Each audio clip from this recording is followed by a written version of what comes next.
Bueno, mal comienzo, pero comenzó así. La pregunta 1. Niño de 4 años que ya tiene una mastoditis aguda, o sea, ya te dijeron el diagnóstico, fue operado de una mastoidectomía simple, o sea, una mastoiditis aguda no es quirúrgica, es médica, esencialmente médica. La gran mayoría responde a antibióticos. Pero, ¿qué implica que lo operaran? O sea, ¿qué falló para que lo operaran? Generalmente, a los 2 días, de 2 horas, revaloramos la fiebre, pero revaloramos ahí recién con una resonancia, con una tomografía. ¿Por qué? Porque si hace coalescencia, eso es quirúrgico, porque ya hizo absceso. La fiebre puede persistir un poco, bajó un poco, pero todavía persiste. Dale 1, 2 o 3 días más, porque todavía está. Pero si ya en el segundo día, le ves coalescencia, es quirúrgico, eso lo dije. Entonces, la flebosis retroauricular, pues es lo que marca. ¿No? Puede haber un dolor retroauricular y uno puede decir, bueno, puede ser. Si ya ves una flebosis, es una mastoiditis aguda. Un dolor retroauricular lo ves más en adultos, cuando la mastoiditis está ebúrnea, porque hace mucho tiempo sufre del oído, entonces se ossifica la mastoides en lugar de estar. Y ese paciente no te va a hacer muchas veces la flebosis, pero sin dolor. Por ejemplo, hay un paciente, y hemos tenido dos pacientes en esta semana, en el hospital, que se habían operado hace mucho tiempo de mastoiditis, ya tenían una mastoiditis ebúrnea, y que en las últimas semanas tenían un dolor retroauricular. Entonces, eso habla de que no necesariamente una flebosis, pero en un niño sí tienes que encontrar flebosis. 4 años, flebosis. Flebosis retroauricular y coalescencia Z. Persistencia de fiebre, alteración del estado de conciencia, no. Que son complicaciones intracerebrales. A ver, siguiente. Niño de 5 años que hace 2 días con otodimia, derecha, fiebre y hipoacusia. Tímpano congestivo, relajado. O sea, más cantado posible. Es una otitis aguda. Otitis externa con tímpano congestivo, ¿dónde? Meningitis bulosa, el experto en meningitis bulosa puede haber dolor. Usualmente no hay fiebre, pero el tímpano congestivo, cuando dice tímpano, es todo. Meningitis granulosa no duele. Otitis por barotrauma puede ser, meningocentritis también, pero un barotrauma no te da fiebre. Siguiente. Recién nacido con microtia grado 2, examen físico normal. O sea, tiene una microtia. ¿Tú lo ves? Normal, completito. ¿Qué cosa es lo que tienen que hacer? Revisar vía urinaria y...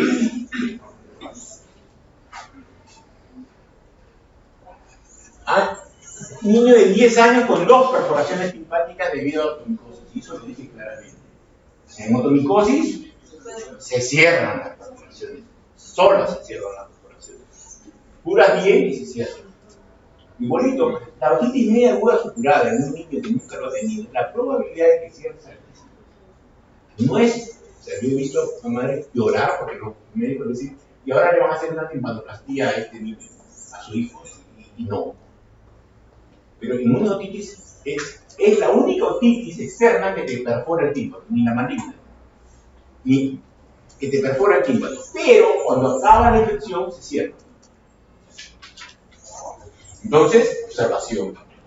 Todo lo que es gotas en una perforación empeora, porque te humedece y comienza a supurar. Entonces empeora. No, doctor, pero es que es un antimicótico, es tópico, porque hay una otitis externa. Se aspira bien, se limpia bien y puedes poner una crema si quieres. Literal. Se ponen sustancias secantes y con sustancias secantes se puede curar. Pero no gotas porque empeora cuando hay perforación. paciente de 55 años que presenta otorrea recurrente y hipoacusia transitoria desde hace 20 años.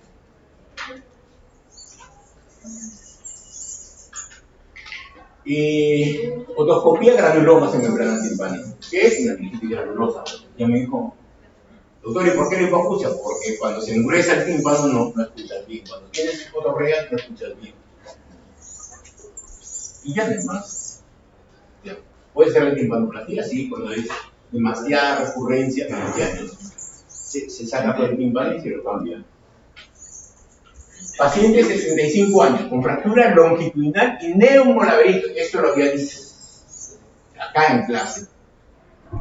O sea, una fractura longitudinal te da una hipoacusia conductiva, no te da una hipoacusia microsectorial, salvo cuando se hace una fístula perilinfática, no laberíntica. Porque la laberíntica es rotura de la cápsula óptica, y una ruptura de la cápsula óptica es una transversa, no es la longitudinal, fístula perilinfática.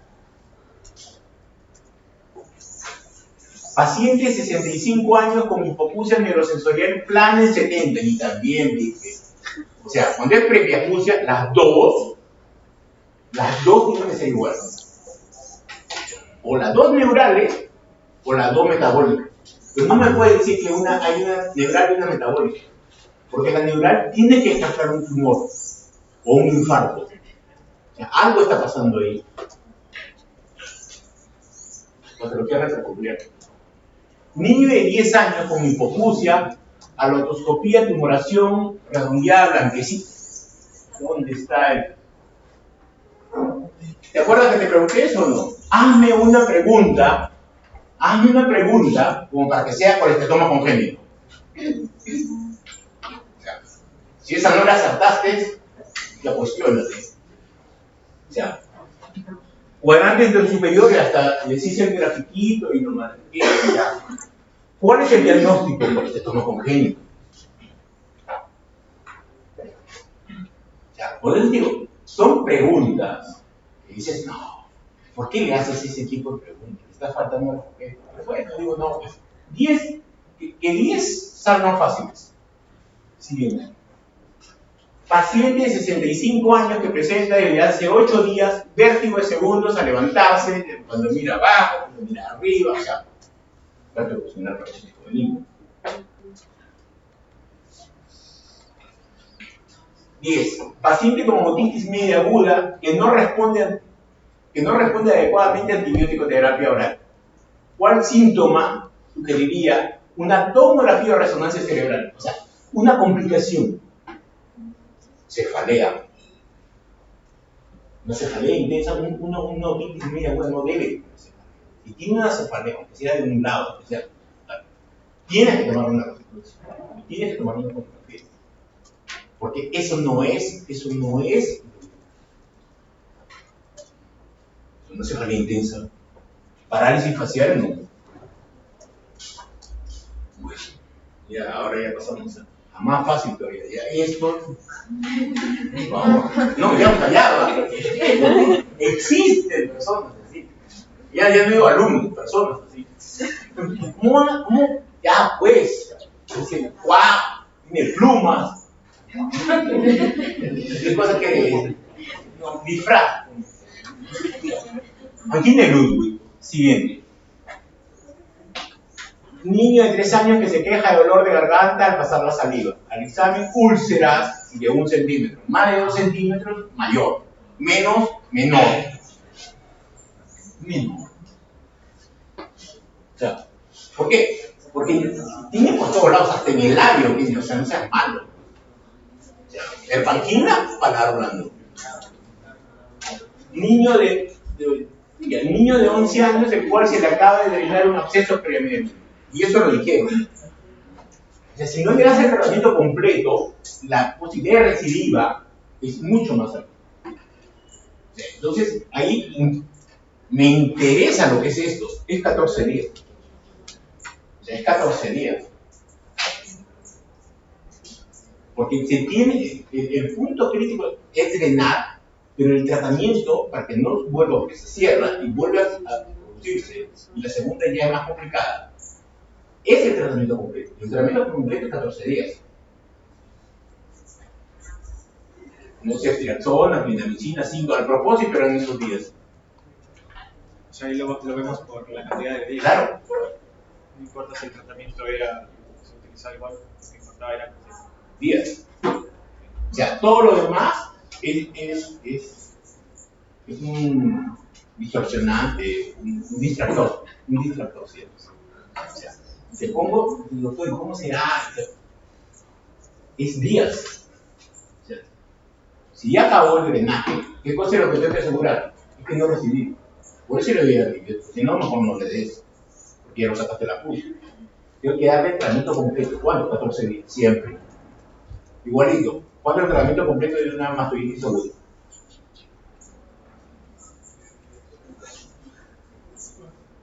¿Cuál es el tratamiento completo de una mastoiditis aguda? ¿Ah? 12. 4 o 6 semanas. Es de 3 a 4 semanas. Una mastoiditis aguda es de 3 a 4 semanas. Y eso es muy importante, porque una mastoiditis aguda, en el cuadro agudo, se hospitalizan. Entonces, y esto los de la clínica, a cada rato, para diciendo, al 7º día ya le podemos dar de alta. Claro, y la has tenido con ceftriaxona, ¿y con qué le vas a dar de alta? No con amoxicilina más el flavulario, y si no le agarra, no puede jugártela. Si estuvieras en penicilina y le sigue con penicilina, bien. Por eso es que le puse penicilina. Pero tiene que ser el mismo. Si le cambias, puede que le cambies el germen, o sea, la sensibilidad, y se te complica. Y es más, si quieres cambiarle en antibiótico por vía oral, pero por vía endovenosa, iníciale 2 días antes con vía oral, para que cuando salga tengan niveles de ese antibiótico, si es que le estás cambiando. Porque no es el mismo. Siguiente. Paciente 65 años, hace 5 días, odinofagia intensa y fiebre. El examen de amígdalas congestivas con secreciones sin adenopatía cervical. Rinorrea y todo. O sea, es un dolor de garganta intenso que no tiene ni mucosidad, no tiene grandes adenopatías y todo eso. O sea, ¿qué es una faringitis? Una faringoamigdalitis aguda. No mononucleosis porque tendría la adenopatía cervical. Baja no tiene nada que ver. Quienes dicen tampoco, y leucemia menos. Entonces, eso es tolerable. Siguiente. ¿Perdón? No, le pregunto si no había una pregunta más abajo.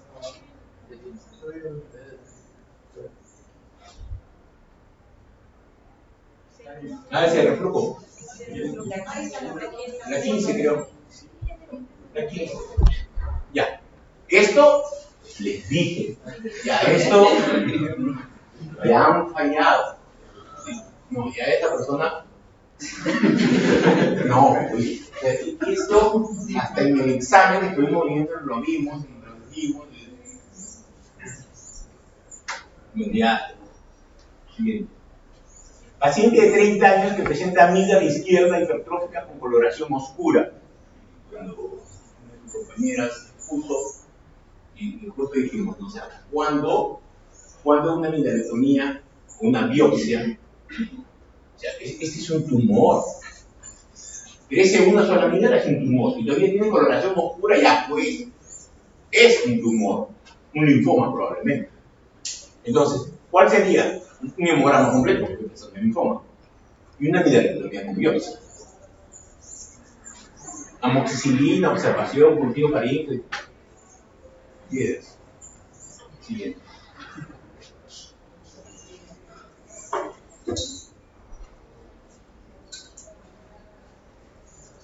Paciente de 35 años con amígdalas hipertróficas bilateral, congestivas y supuradas.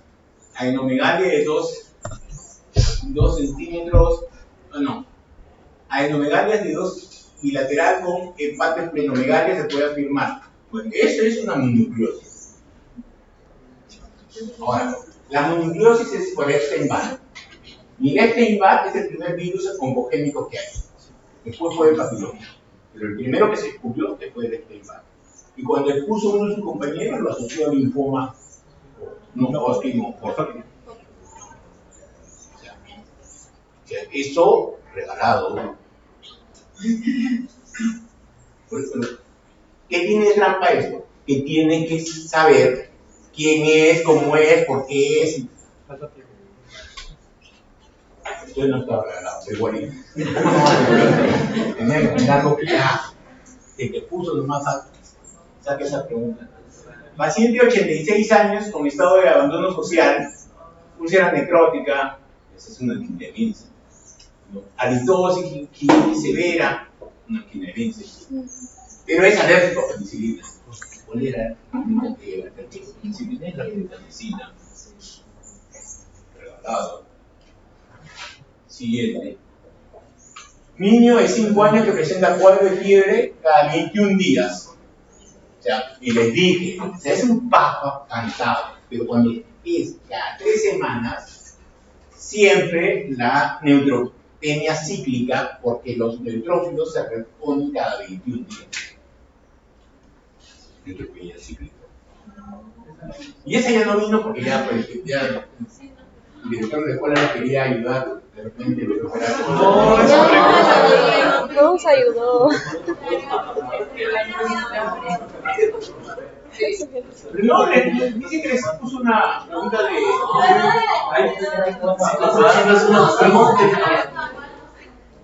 Bueno, ya, pues, ahora dice que el examen era tan difícil que agarró y dijo, no, tengo que ayudarlo. Creen en Dios.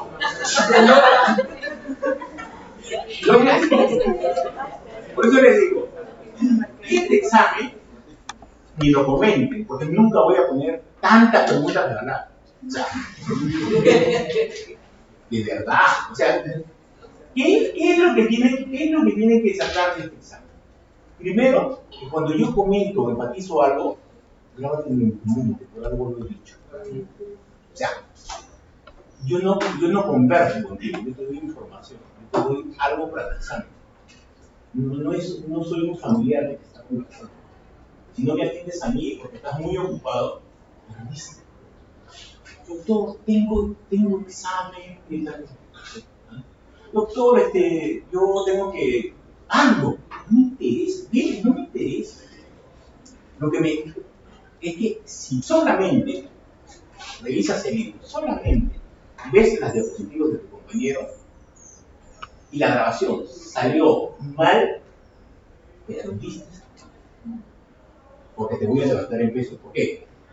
Porque soy egocéntrico de repente. O sea, la idea es, tienes que aprender.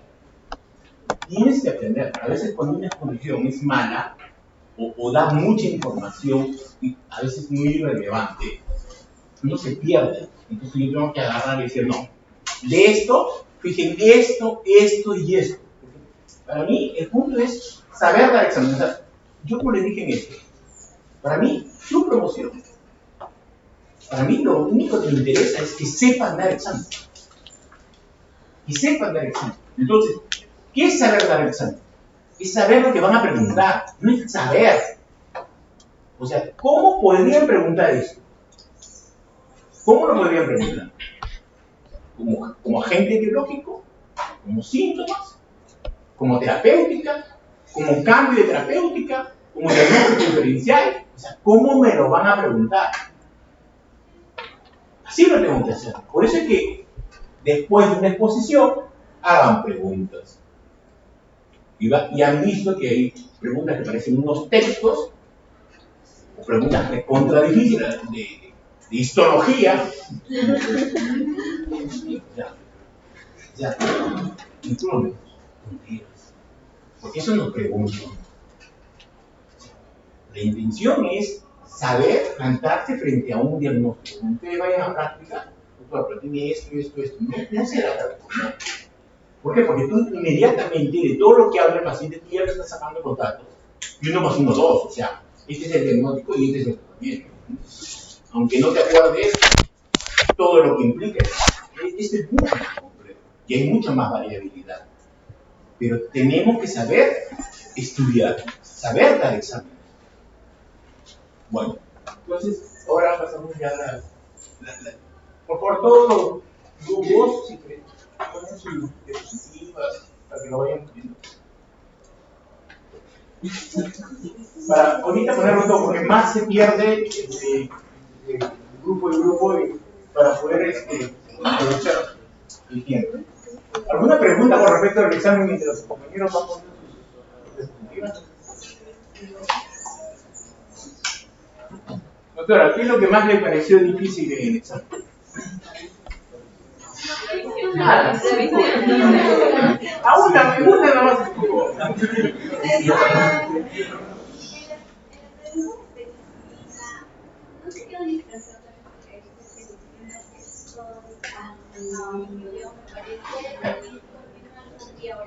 Claro, sino que la presentación de la penicilina exótica es endovenosa y la B potásica es por vía oral.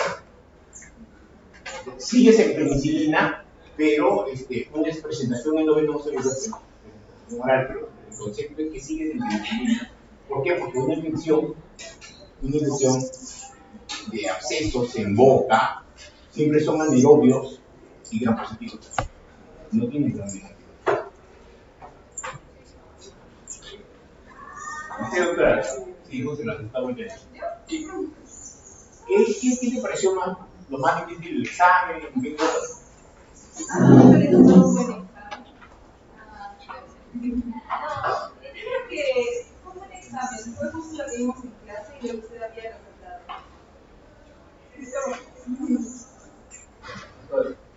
Porque quizás a mí la que me parece más difícil fue la de físico estomatitis. Porque quizás me hubiera fijado más en lo que entendí, porque en el libro, por ejemplo, decía que 2 milímetros hasta 10 milímetros, o sea, hasta 1 centímetro, son las pequeñas, o la menor, ¿no? Pero la mayor es de 1 milímetro, perdón, 1 centímetro hasta 4 centímetros.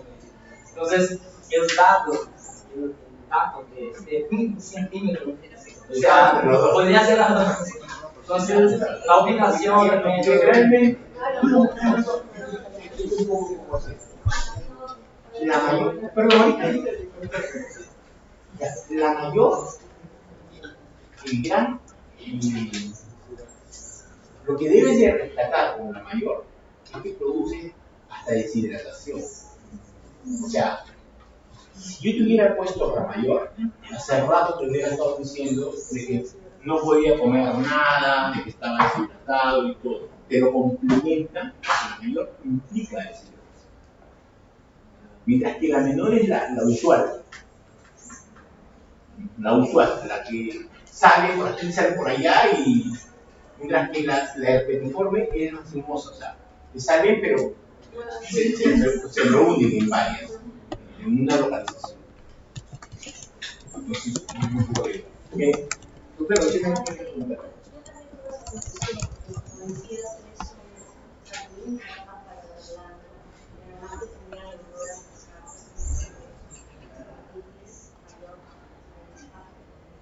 En todas, o sea, la idea es que eso yo lo rescaté, yo lo dije cuando hablaban de, o sea, la mayor más de 2 centímetros.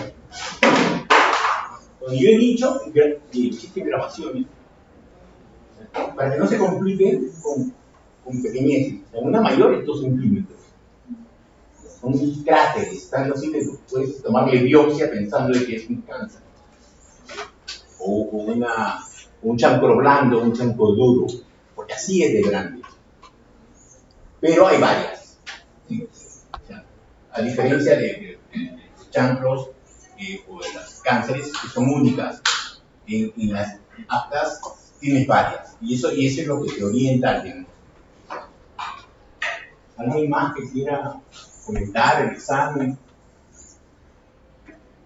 Porque, o sea, Mi intención, como les digo, en esto es cómo enfocan las preguntas.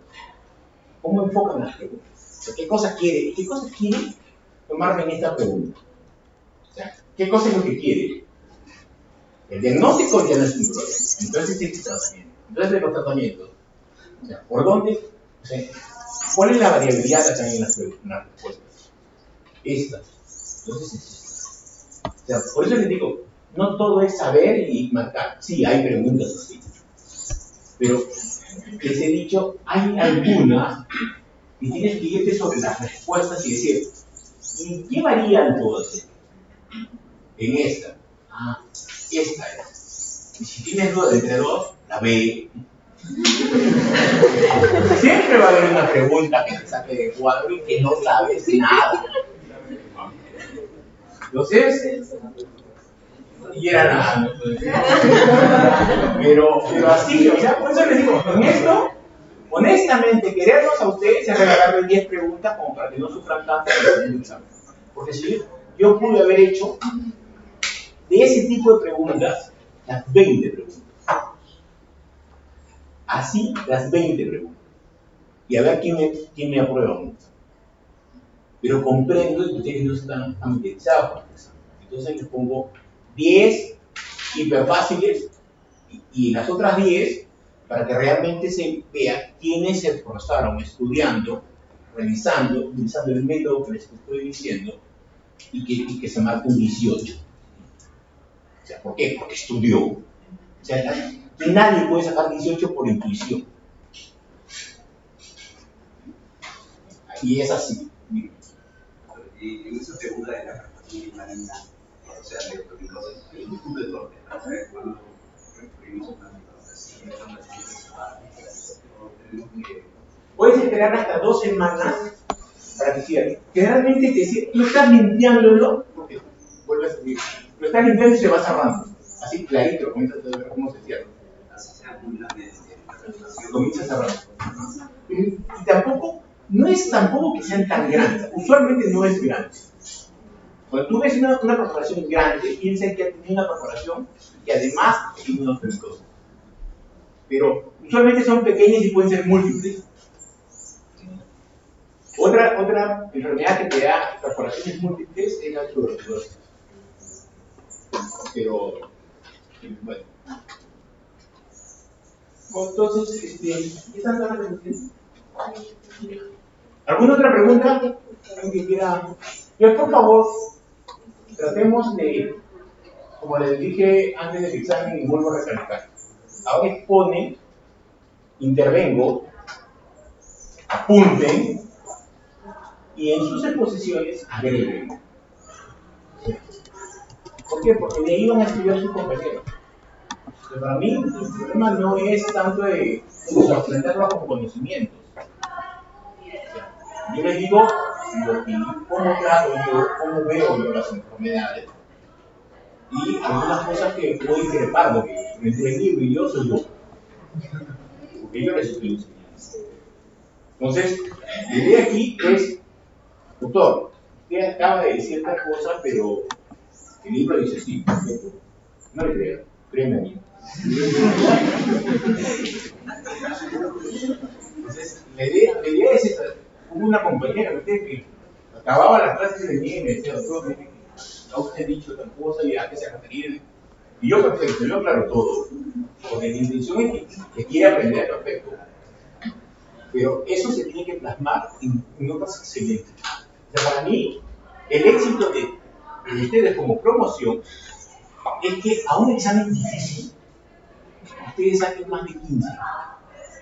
Para mí, enseñé bien. Ese es el idea. Pero yo no les voy a regalar un examen para que saquen 15. Prefiero verlos a todititos en el sustitutorio a yo regalar un examen porque es faltarles a la gente. Yo les puedo decir cómo voy a preguntar todo esto, pero en general no les voy a tratar nada. No se debe hacer eso. Bueno, entonces, comenzamos con el grupo 1.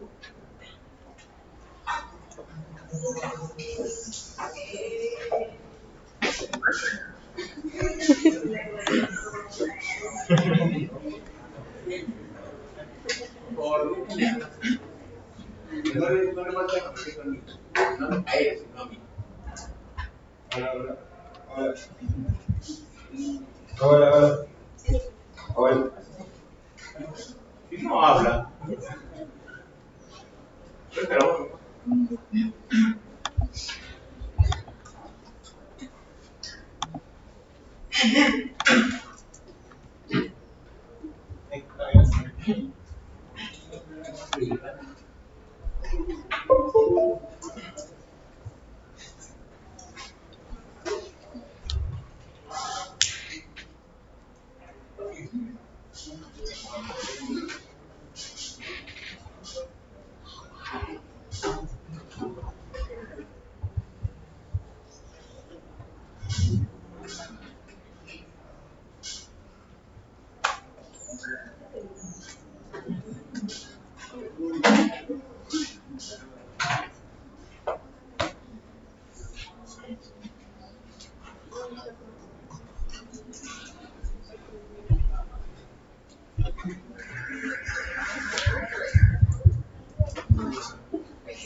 ¿Qué está aprendiendo?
Ok. Muy buenos días, doctor, compañeros. Mi nombre es Kilarcano Martínez, represento al grupo 1 y en esta ocasión voy a exponer acerca de la atresia de Coanas. Entonces, la atresia de Coanas se puede definir como una obstrucción o un bloqueo de lo que sería el orificio nasal posterior, como ustedes pueden observar acá en la imagen, debido a una placa atrésica, ¿sí? Haciendo imposible la comunicación entre la cavidad nasal y lo que sería la nasofaringe. Ahora, esta placa atrésica se puede clasificar de acuerdo a su naturaleza y de acuerdo al compromiso que genere. Según su naturaleza, puede ser de composición membranosa, ósea u osteomembranosa, siendo la osteomembranosa la más frecuente, un 70-80% de casos. Y además hay que tener en cuenta que el componente óseo usualmente deriva del hueso Böhmer y también de los huesos palatinos.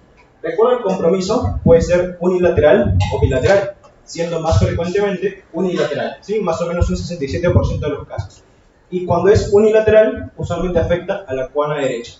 Ahora, hay que tener en cuenta que ambos casos de atresias se pueden venir acompañados de otras malformaciones congénitas u otras deformaciones, pero la que más se acompaña es la bilateral, ¿sí? Eso hay que tener en cuenta. Acá tenemos una imagen de una atresia de cuana bilateral.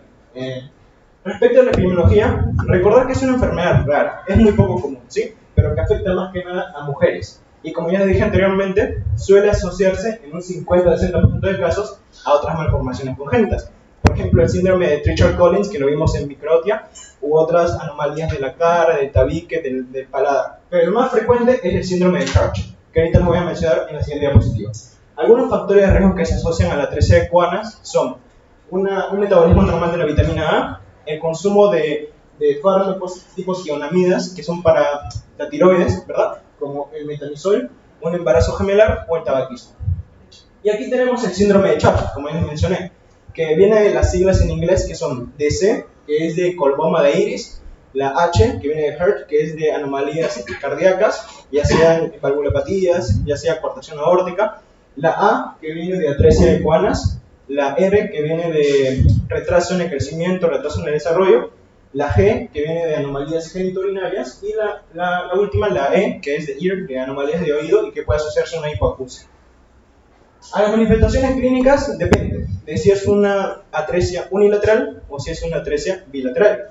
La atresia bilateral ya se va a presentar desde que el bebé nace, recién nacido, porque es una urgencia.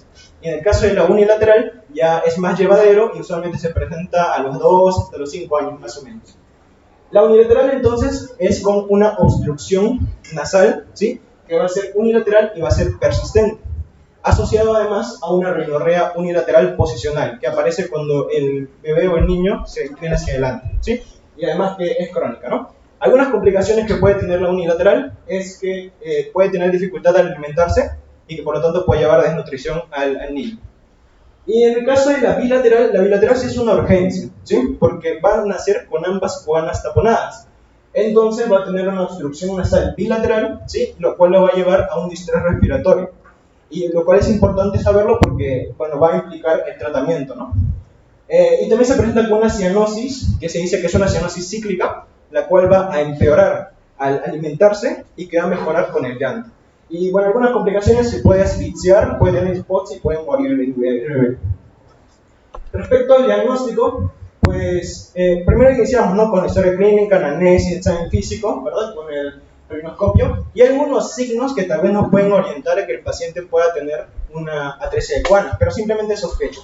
Por ejemplo, uno es que nosotros introduzcamos una sonda nasal a través de la cavidad nasal y veamos pues que no va a pasar más de 3.5 centímetros, solamente se queda ahí. Algunos dicen más de 3.2 en otras bibliografías, pero usualmente es más de 3.5, ya sean con sondas de 5 a 6 French o de 8 French. Y otro sería que le pongamos un espejito justo por debajo de las narinas y veamos que no hay empañamiento del espejo. Ese es otro signo que nos podría hacer sospechar. La confirmación se puede hacer de dos formas, con un examen endoscópico, ya sea con endoscopios flexibles o rígidos, en el caso de los flexibles con una nasofibroscopía, o puede ser con TAC, una tomografía computarizada de cavidades paranasales, ¿no? Lo cual también es confirmatorio, pero a la vez nos permite estudiar las placas atrésias, su naturaleza, nos permite el compromiso que genera y el grosor, ¿no? Ya para planificar la cirugía. Y bueno, también nos permite detectar otras malformaciones agregadas a lo que sería la atresia de coanas. Y bueno, esta es la que se utiliza cuando es bilateral, ¿no? Para estudiar y para guiar la cirugía. ¿Cómo se hace el diagnóstico por tomografía computarizada?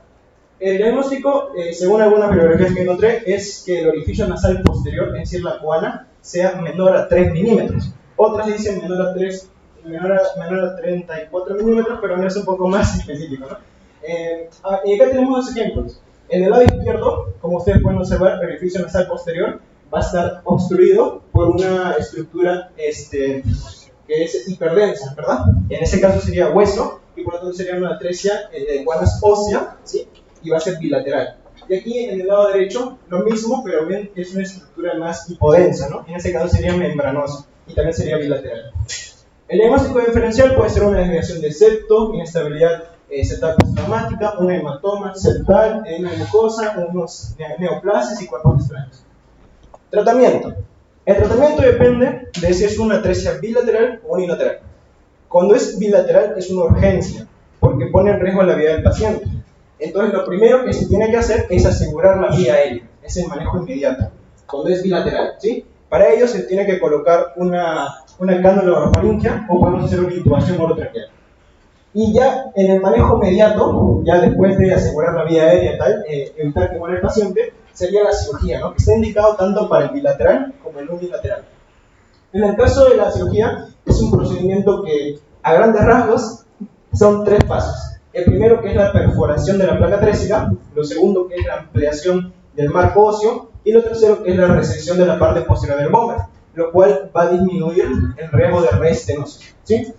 Y en los abordajes se puede hacer de 3 formas, aunque solamente puse 2. El primer abordaje es el transnasal, que es el más utilizado, porque es más rápido, hay menos pérdida de sangre y menos complicaciones, y la transpalatina, que es más lenta, o sea, es todo lo contrario básicamente, más pérdida de sangre y más complicaciones. Pero ¿cuándo se utiliza la transpalatina? Cuando no se puede utilizar el abordaje transnasal, o según una bibliografía, cuando es una atresia bilateral. Es una indicación de una bibliografía, ¿no? Otra forma de abordar es por el transeptal, pero es más teórico y no se utiliza mucho. Y acá tenemos una imagen de cómo sería la cirugía. Lo primero que se hace, como les dije, es perforar la placa atrésica. Usualmente se da en la parte infrarmedial, ¿sí? Como ustedes pueden observar. Luego se tiene que ampliar el marco óseo y finalmente se tiene que hacer una resección del hueso comer, ¿sí? Para que se ubiquen, aquí tenemos lo que sería el cornete inferior, cornete medio y septo, ¿no? Esto sería una cavidad nasal derecha. Y bueno, esto se puede hacer con diferentes instrumentos, pero bueno, eso no es de esta especie. Y las complicaciones, la principal de todas es la reestenosis de la neocona por cicatrización, es la principal de todas.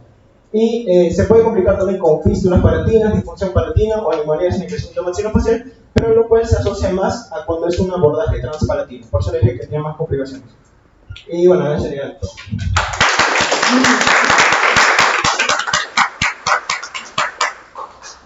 Entonces, básicamente, cuando uno tiene una 13 coanas, el cine lateral es una urgencia o una emergencia. Es un respirador nasal puro. Tanto así que cuando tapa la fosa nasal y se muere, por la boca no respira. Primero. Bilateral, hay que entubar. Muchas de las cosas que dicen que hay que tratar estenosis de coana es que la zona nasogástrica que ponen para ver permeabilidad, lo que hacen es lastimar son pequeñas y eso produce una inflamación. Como eres respirador nasal puro, comienza en un estrés respiratorio y dice, pero ha pasado o no pasó bien la sonda y piensan que es una ¿cómo se llama? Una atresia y no es atresia, solamente que han lastimado las personas con la zona nasogástrica por querer evaluar la permeabilidad. Entonces es una y hay también una congestión nasal transitoria de los recién nacidos que pueden en los primeros días tener una taquiña producto de la congestión de los cornetes. Bien. Segundo punto es saber qué es lo más frecuente. Lo más frecuente es que sea ósea, leve, es más frecuente que la membranosa. Entonces, y es más frecuente que sea unilateral que bilateral. Entonces, cuando ya estamos con una, o sea, el niño está respirando y no ha pasado por una fosa, no intenten pasarle por la otra porque lo que vas a hacer es inflamar su única fosa que tenía y ahorita el niño está respirando, ¿no? Por algo está respirando. Está respirando porque tiene por un lado. Si yo quiero manipular mucho la otra se puede inflamar o puede tener una sequía y vamos a tener una fosa de 4 milímetros. Se va a tener un cuadro de estrés respiratorio severo, solamente por evaluar una fosa que se sabía que estaba respirando. Entonces hay que tener bastante eso en cuenta. Cirugía, sí, cuanto antes, por lo que condiciona un poco también es que a veces no hay anestesiólogos para cuando es muy pequeñito. Por eso es que, o a veces los instrumentos no entran muy pequeñitos, entonces se le deja un poco tiempo como para que respire, pero que respire está intubado, ¿no? Y es una emergencia. Por eso es que entrarme cuanto antes y saber qué cosa es lo que puedes hacer. Por eso es que decía, cuando es bilateral, se puede ser transpalatina. ¿Por qué? Porque no tiene los endocopios para una fosa de 4 milímetros, no tiene los endocopios pediátricos, entonces tienes que actuar con lo que tienes, y la única forma que lo que tienes es por el paladar. Eso es. Pero lleva más sangrado o más complicaciones. Lo ideal es tener endocopios justo para recién nacidos, pero eso ni lo termina. Es un poco por eso que se hace transpalatina todavía en algunos pacientes. En general, lo más frecuente es unilateral, mientras tenga una sola fosa, de la lactancia, por ejemplo, cuando el bebé lacta para un lado, se tapa la otra fosa. Entonces, si una está sinequeada o estenosada y se tapa por el pecho una, entra en sistema respiratorio y no lacta ese lado, y ahí se va hablando de que hay un problema en esa fosa. ¿Qué otra cosa más? El diagnóstico diferencial es con la estenosis de apertura piriforme, que es en el área valvular, pero vamos a explicarlo en detalle. El área valvular, ahí también se puede sinequear o no respirar. área vestibular, pero con un fondo esatoide cerrado. Es una estenosis de apertura pericórdica. Y bueno, ¿hay preguntas? Preguntas. Niña de 3 años acude en compañía de su madre por rinorrea unilateral derecha que inició hace un año y que empeora al inclinarse hacia adelante. Al examen físico se evidencia coloboma de ojo derecho, baja estatura y pabellones auriculares pequeños con implantación baja. ¿Cuál sería el diagnóstico más probable? ¿Cuál?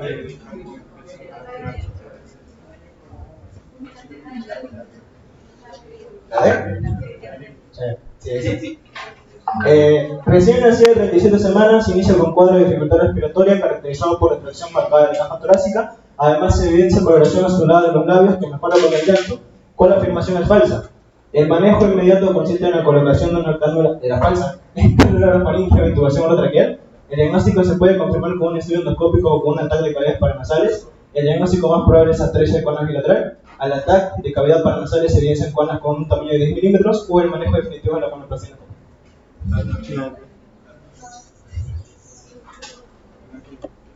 Al ataque de cavidades paranasales se evidencia conas con tamaño. Y la última, paciente femenina de 3 años de edad acude en compañía de sus padres por presentar rinorrea unilateral izquierda desde hace 2 años. Al ataque de cavidades paranasales se evidencia placa 3 y unilateral de naturaleza ostión paranosa. ¿Qué afirmación es correcta respecto al tratamiento? Se debe intubar al paciente inmediatamente y mantenerlo en observación en UCI. El manejo consiste en la perforación de la placa 13, compresión del marco óseo y recesión del húmero posterior, evitar la recesión de la parte posterior del húmero debido al alto riesgo de estenosis o el abordaje de transformaciones hemosacras. Ya, ustedes lean. Ya, la ven.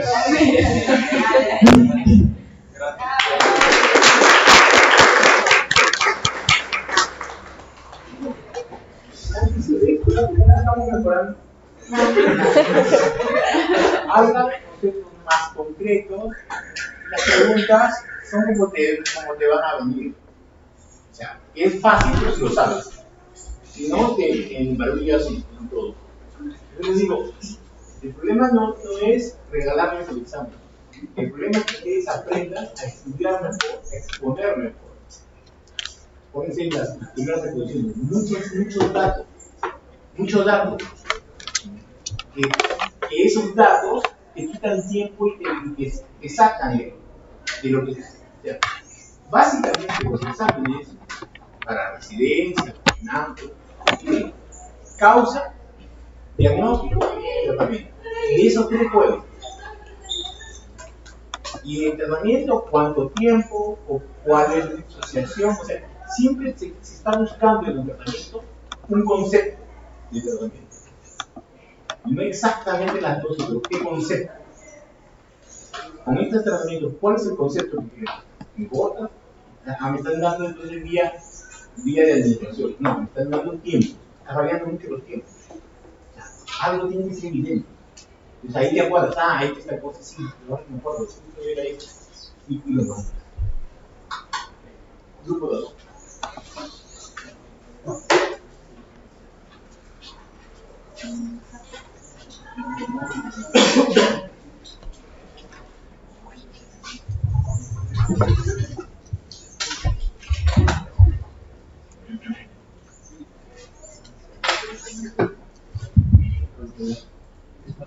Hola.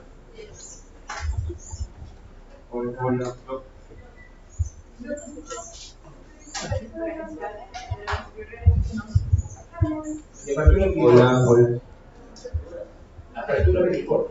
La apertura piriforme es la área 2 cuando lo abren ahorita esta vez. Cuando lo abren esta vez, creo que voy a volver.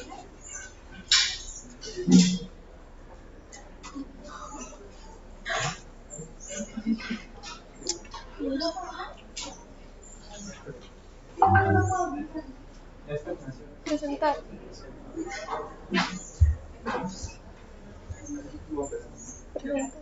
Buenos días a todos, doctores compañeros.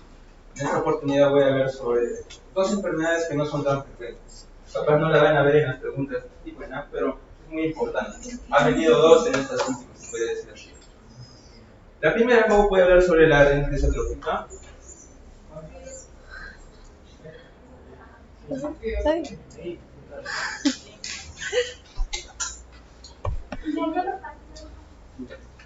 Bien, la rinitis atrópica, así de simple. La rinitis atrópica es una enfermedad crónica que va a progresar lentamente. Y esto se caracteriza ¿por qué? Porque cuando explique la parte de lo que es el examen físico, van a ver que la parte de la cavidad nasal va a estar muy atrofiada, va a estar grande. Eso es lo que le va a diferenciar de la rinitis.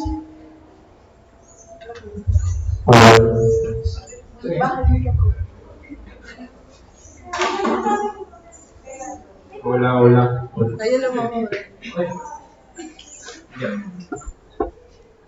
Bien, entonces, rinitis, como su nombre le dice, ¿no? Rinitis es una inflamación, rino viene de nariz, ¿no? De la mucosa nasal, y esta atrófica es una degeneración, ¿no? Que va a haber de los cornetes nasales, que ya se lo van a ver en la parte del examen físico.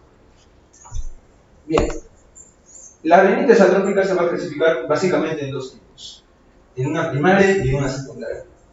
En la primaria, recuerden, esto es más frecuente en las mujeres jóvenes. Según la literatura menciona que es de menos de 30 años. Esto empieza en la pubertad. ¿Qué más podemos destacar de la primaria? En la primaria el signo o el síntoma principal que van a ver es la secreción purulenta maloliente. No sé, tú vas a sentirlo cuando venga el paciente, es muy fétida, es muy fuerte, se puede decir así en la primaria.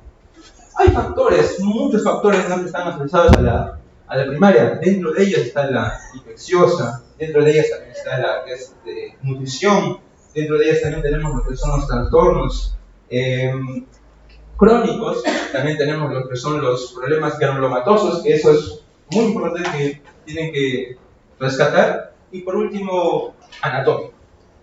Pero el principal que se menciona es el infeccioso.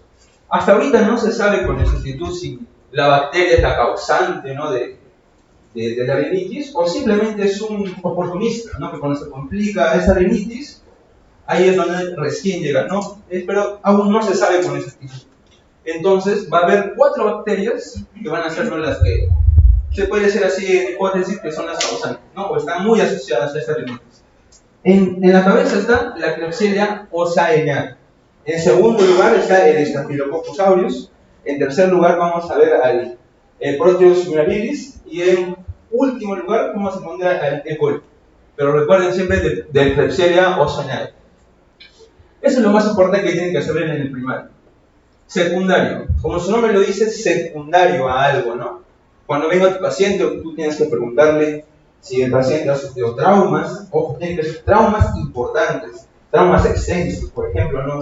Un trauma maxilofacial Lefford 2, ¿no? Que es una lesión, ¿no? Por debajo de la nariz y por encima, ¿no? Del maxilar. Otro que también tiene que ser las cirugías repetidas que pasan a los pacientes. Por ejemplo, una de las cirugías que menciona la literatura menciona las burminectomías. ¿Qué es la burminectomía? Es una cirugía, ¿no? Que se hace de los cornetes nasales, ¿no? Es un 15 a 75% tiene relación a este tipo de cirugías. ¿Qué más podemos rescatar en la secundaria? Bueno, básicamente, ¿no? Traumas. Y las toxinas, ¿no? Como el abuso de la cocaína, y también algo importante que son la exposición a radiaciones. Eso se ve en los pacientes que tienen cánceres faríngeos, sobre todo, ¿no? El paciente va para su radioterapia y eso es lo que ocasiona la rinitis. Ya, la clínica. Algunas literaturas quieren separar la clínica primaria de la secundaria, como que una forma diferente. Pero es la misma básicamente porque, por ejemplo, una literatura menciona que la halitosis, la secreción nasal maloliente y la epístasis se ve más en la primaria.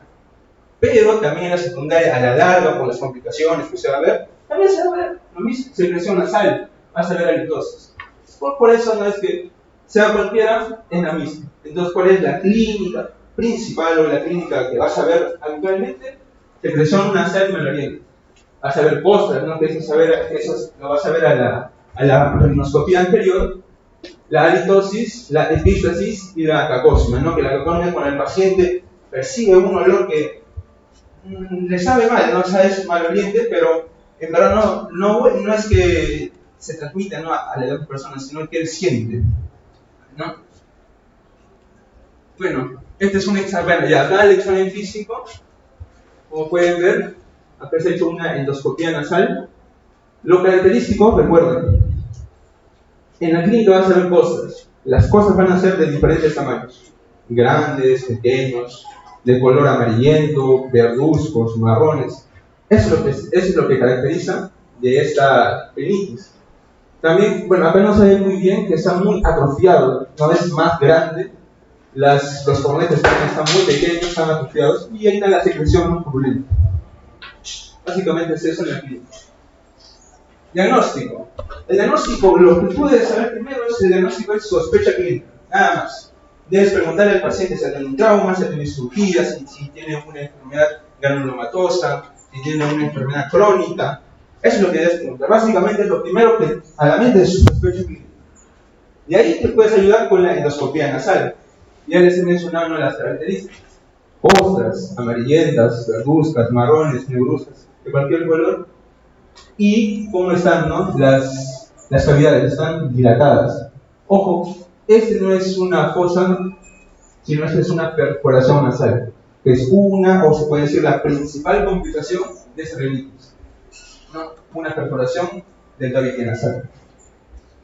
Y la tomografía computarizada, ¿no? Que eso ya para, se puede decir, el gol estándar, ¿no? Para que ya te confirme. En la imagen de arriba pueden ver normal, ¿no? La estructura, ¿no? de la nariz. Todo está perfecto, pero miren acá cómo está. Hay engrosamiento de la mucosa, cómo están los cornetes, no están atrofiados. Y están muy grandes, ¿no? Las cavidades nasales. Listo, el tratamiento. El tratamiento, lastimosamente, no hay un tratamiento que cure esta rinitis aguda. O sea, el paciente lo va a tener de por vida. Entonces, el tratamiento va a ir dirigido específicamente para poder aliviar la sintomatología del paciente, para poder mejorar la calidad de vida del paciente. Estos pacientes se aíslan socialmente por el mal olor, ¿no? La halitosis, la cacosa que ellos tienen. Entonces, eso es lo que nosotros tenemos que mejorar del paciente. Entonces, hay dos tipos, conservadores y el quirúrgico. El conservador prácticamente es lavar. Se tiene que hacer un lavado con solución isotónica o hipertónica de 200 mililitros y acompañado también tienes que irrigar con una solución de antibióticos tópicos, ¿no? Por ejemplo, dentro de ellos están, a ver, toda esta lista, ¿no? La upirocina, tamomicina, clindamicina, ceftriaxona y levofloxacina. Eso es lo que se acompaña, ¿no? Del lavado. Y además también tú puedes complementar con antibióticos sistémicos, con infusiones agudas. ¿Qué antibiótico le voy a dar para sistémicos? Ciprofloxacina. ¿Cuánto de dosis? Le voy a dar 500 miligramos. 2 veces al día por 8 a 12 semanas. Ese es el tiempo de tratamiento que le debe dar. Bien. Me falta uno. Ya. Y por último, bueno, la cirugía, ¿no? En caso que... La cirugía es más que todo para poder solucionar esa cavidad, ¿no? Que está muy agrandada. Cuando ya ha pasado lo que es las erosiones de la mucosa, porque los pacientes en la rinitis no sienten que el aire entra, por eso ellos dicen, doctor, ¿no? Siento que el aire no llega, me estoy ahogando, es porque es una congestión nasal paradójica.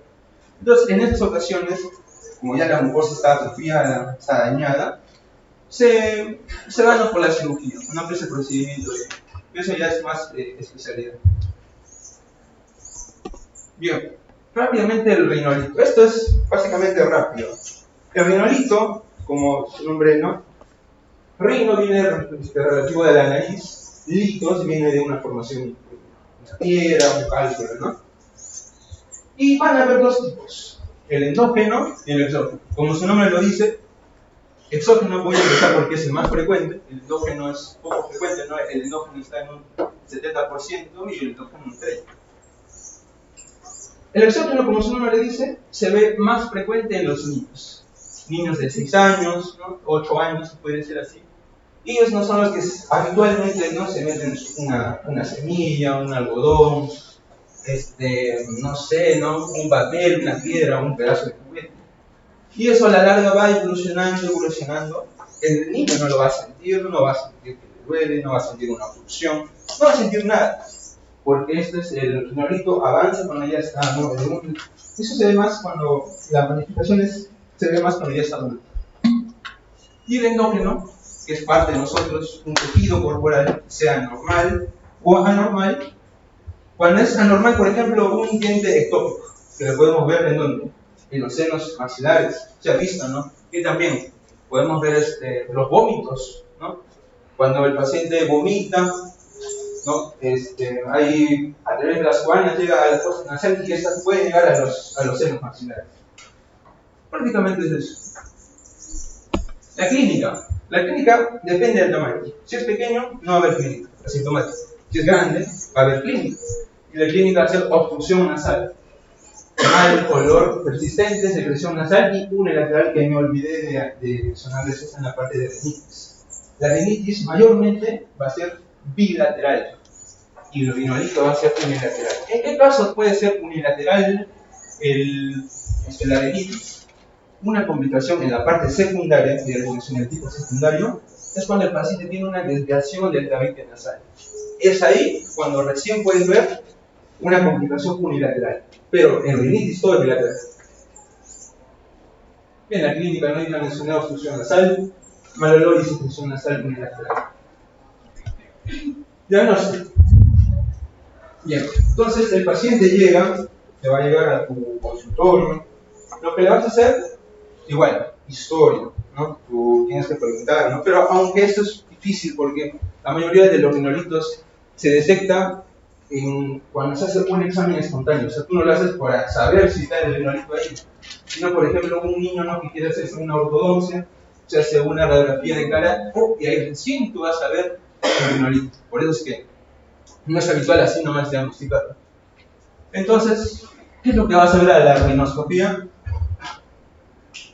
A la rinoscopía tú vas a observar masas grises, masas irregulares, masas de diferentes tamaños, masas de diferentes colores, y es muy movible, es lo bueno de los rinolitos, porque no están complicados sacarlos. Y son arenosas, ¿no?, y al sondar. También te puedes llevar de una tomografía computarizada. La tomografía computarizada más te puede ayudar en lo que es diferenciar entre una estructura adyacente a ella, ¿no? Ya vamos a ver, ¿no?, una de las diagnósticos diferenciales, ¿no?, que son los cánceres, también te puede ayudar a poder diferenciar entre ellos. Y bueno, la endoscopía nasal, ¿no?, que como ves aquí es un cuerno. Acá no se ve muy bien el cuerpo extraño, pero acuérdense, van a ver las masas grises, que va a ser lo mismo, masas grises irregulares que se sienten duras, óseas, movibles y no son dolorosas. Bien, diagnóstico diferencial, para mencionarlo, con lo que más vas a diferenciar son los tumores benignos, malignos. Los benignos, hemangiomas, osteomas, tumores, ¿no?, odontogénicos, fibroma osificante, ¿no?, y los malignos, condrosarcoma o cesarcoma. Esos son los que puedes diferenciar. Pero si te das cuenta, los cánceres son parte de la mucosa, no es algo extraño, ¿no?, que está ahí obstruyendo. Entonces, por ahí también puedes diferenciar. Y por último, el tratamiento. El tratamiento también va a depender. Por ejemplo, si es un paciente niño y te viene. Primero empezamos con el adulto. Si es un paciente adulto y viene con un rinolito pequeño, ¿le vas a hacer una cirugía? No, porque el pez adulto puede aguantar y además es sin dolor. Entonces, eso se hace ambulatoriamente. Cuando haces una, se puede decir, cirugía endoscópica, cuando es niño, sea niño, o cuando el paciente adulto tenga un rinolito grande, ahí recién le pueden hacer una cirugía. Las complicaciones que vas a ver en los rinolitos son, ¿no?, las rhinosinusitis, sinusitis, las preparaciones de tabique que también se ven en la rinitis atrófica, la epistaxis, cefalea y la secreción purulenta, ¿no?, que también del olor feto. Bueno, eso sería todo de lo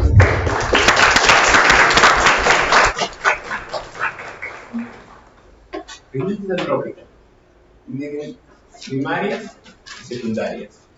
Rinitis es una de las clásicas. Pero no confundir las primarias de las secundarias. La causa más frecuente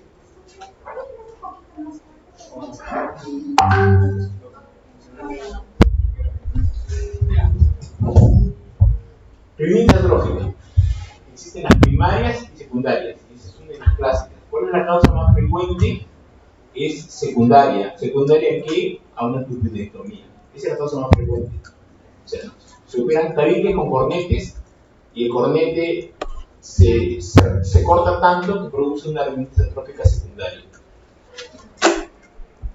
¿Cómo diferencia secundaria? ¿Cuál es la cirugía de la cirugía? Turbinectomía, o sea, cortar los cornetes. Entonces, lo importante aquí es, ¿qué es lo más frecuente? La secundaria, que es producto de una turbinectomía. Y la primaria es una infección, como dijo, es más en mujeres jóvenes. ¿No es la única causa? No. Pues la primaria es por infección.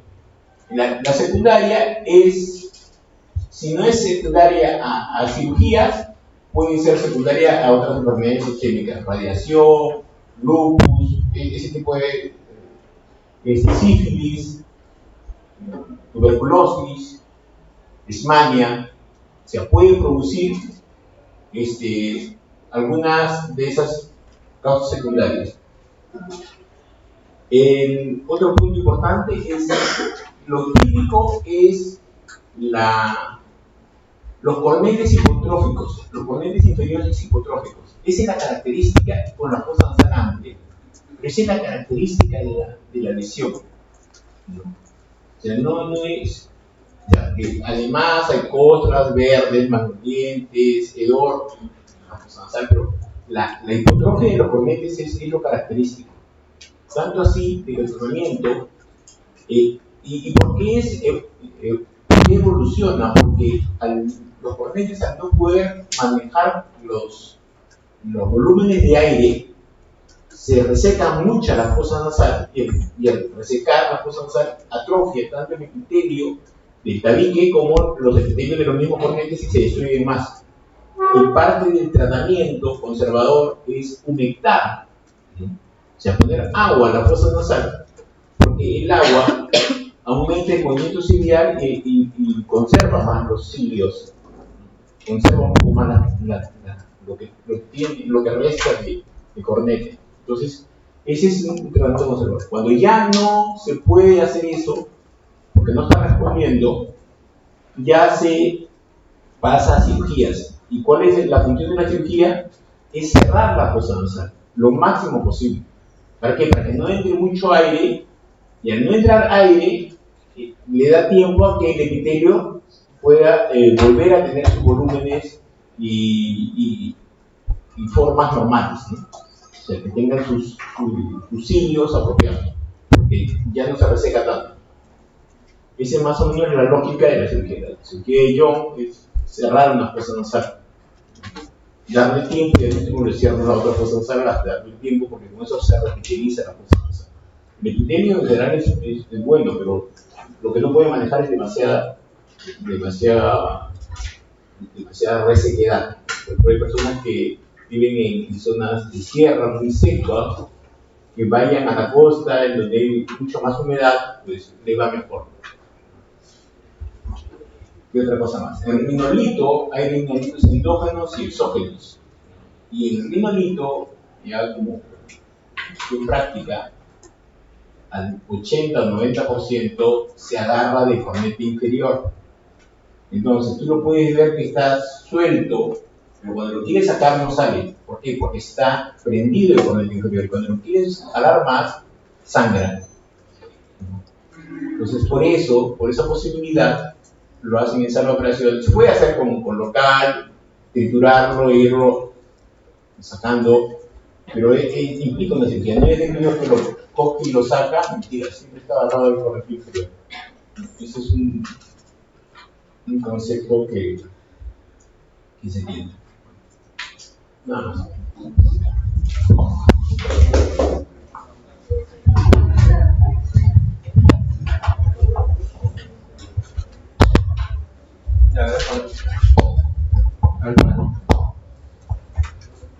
A ver las preguntas. La primera. Paciente varón de 30 años acude al consultorio por epistaxis. recidivante, rinorrea fétida y sensación de obstrucción nasal. Cuenta con la historia de enfermedad de Wegener y refiere leve cuadro viral reciente. Se dedica a crianza de cuyes y consume bastante aquí con sus comidas. ¿Cuál de las siguientes es la explicación más probable de la condición de este paciente? Bueno. Está bien, gracias. Paciente varón de 39 años. Acude por epistaxis, rinorrea viscosa, con olor fétido y se presenta resultados de la rinoscopía anterior. ¿Cuál de los siguientes es el diagnóstico inicial más probable?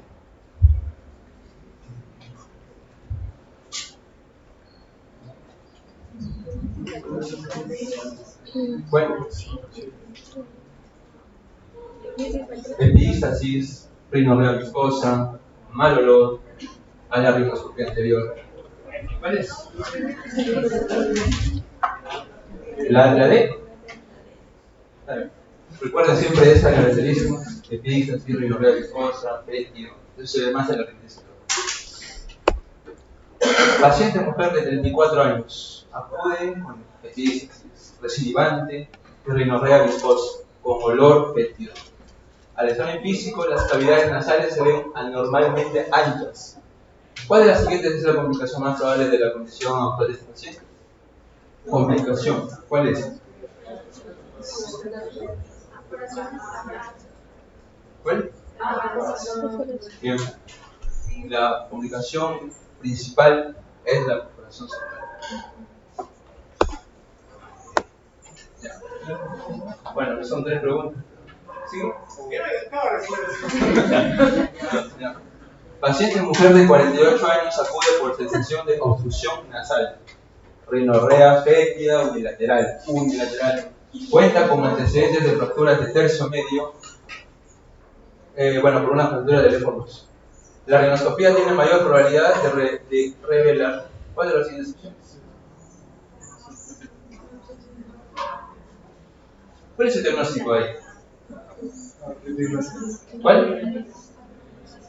Rinolitis. Claro, entonces si lo que vas a ver a la rinoscopía es masas grises, irregulares, de la curvatura, entonces por lo tanto es la... Ya. El último, paciente de 47 años, acude por rinorrea fétida y obstrucción nasal. Es rinoscopía y se encuentra una masa irregular de color grisáceo y textura dura, arenosa. ¿Cuál de las siguientes opciones es el tratamiento inicial más adecuado?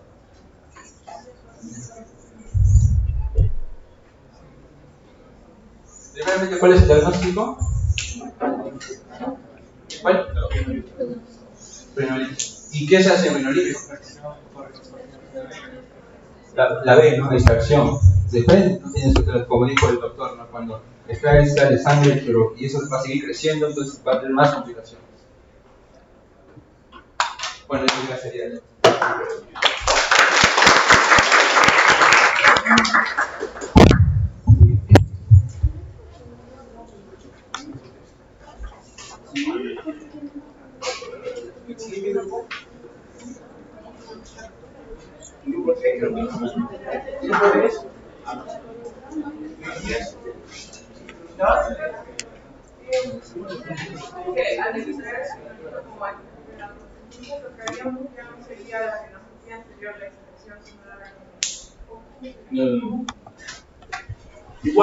Igual sigue siendo por fosa nasal, sino que como puede sangrar, ya explica que le vas a poner un silocaína con epinefrina para que quite el dolor y que haga vasoconstricción y puedes hacer una pequeña tubinectomía para poder sacarlo, pero sigue siendo por fosa nasal. La rinotomía lateral es el importe por la parte de No entiendo, pero entonces, ¿cuándo se utiliza la parte quirúrgica? Como te digo, usualmente un rinolito es bien raro que tú lo puedas sacar así nomás por la fosa nasal en consultorio. Algunos es tan arenoso que lo podrías triturar y salir, sí, cierto, pero no es lo usual. Lo usual es que es duro, toca como un hueso. Cuando lo quieres sacar está flojo, pero no lo sacas. Está prendido de dónde? Con el criterio. Entonces, ¿qué es lo que vas a hacer? tener unas operaciones que inyectas en el cornete silocaína con epinefrina y comienzas a despegarlo del cornete inferior. Cuando lo despegaste, lo sacas y ahí el sangrado que va a tener le pones un taponamiento anterior. Pero sigue siendo por forma.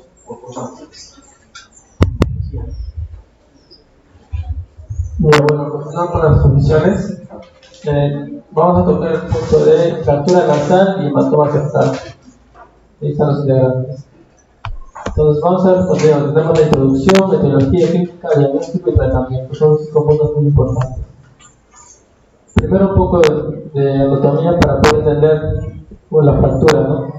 Nuestro análisis está formado es una pirámide, formada por una zona que es una estructura cartilaginosa y una estructura ósea.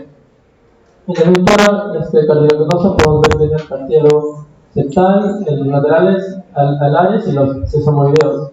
En la estructura ósea están los huesos nasales, la rama maxilar, el proceso nasal del hueso frontal, la interna, que es la lámina perpendicular del etmoides, que es la cresta maxilar. Es muy importante saber esto para ver qué zona se puede fracturar, ¿no? Vamos a ver entonces qué es. La fractura nasal es una alteración de la estructura ósea nasal debido a un traumatismo, puede ser cualquier golpe o una caída. ¿Y qué es lo que lo causa? ¿No? Mayormente un trauma, que es un golpe o un impacto. En niños, mayormente caídas o traumas directos, porque los niños son un poco más traviesos y tienden a caerse, ¿no?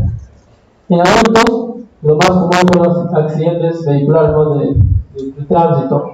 En deportes, como por ejemplo el fútbol, que son los deportes de contacto, en el boxeo, que es claramente, ¿no? Que la idea es golpear, ¿no? O agresiones, ¿no? Es una pelea entre compañeros quizás, y puede haber agresiones, ¿no? También puede producir una fractura. En ancianos mayormente son caídas accidentales, ¿no? Por su estado en que están, pueden caerse. Vamos a ver que en la epidemiología dice que de las fracturas faciales la más frecuente. ¿Y por qué? Porque nuestra nariz es la que está más expuesta, ¿no?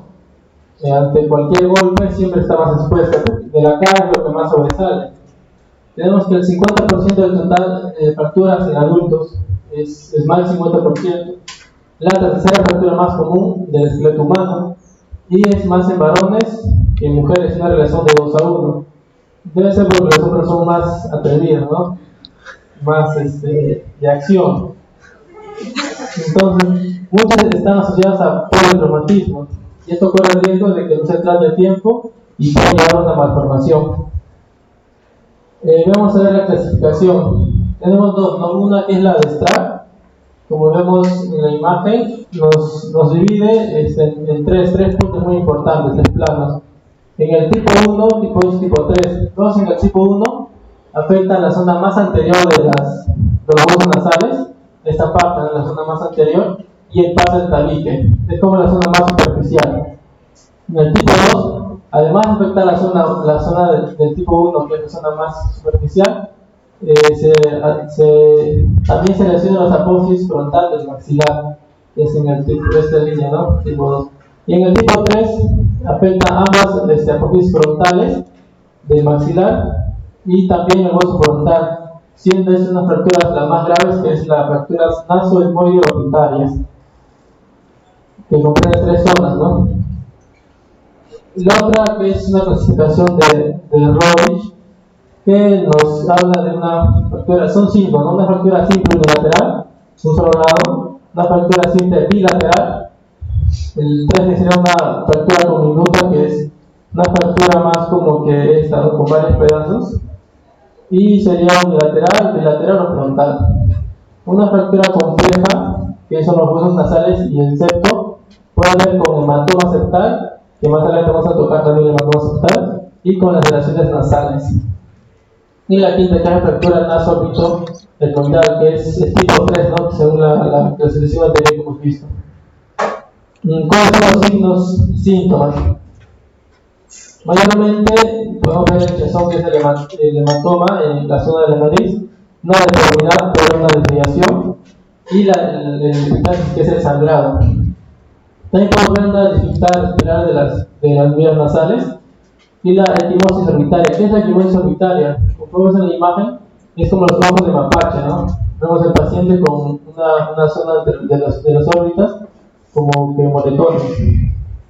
La crepitación ósea y también la redonea o anosmia son más fuera de lo normal, no es muy común, pero si hay es un poco más más riesgosa. Los diagnósticos. Tenemos en la clínica la fractura nasal con deformidad evidente, donde podemos ver que hay una desviación, y también como por ejemplo aquí, ¿no? El bambino, ¿no? Y ángulo de la Paula, que siempre da la cara por la selección, y sí tuvo una fractura, ¿no? de la nariz, y a pesar de ello con una máscara siguió jugando.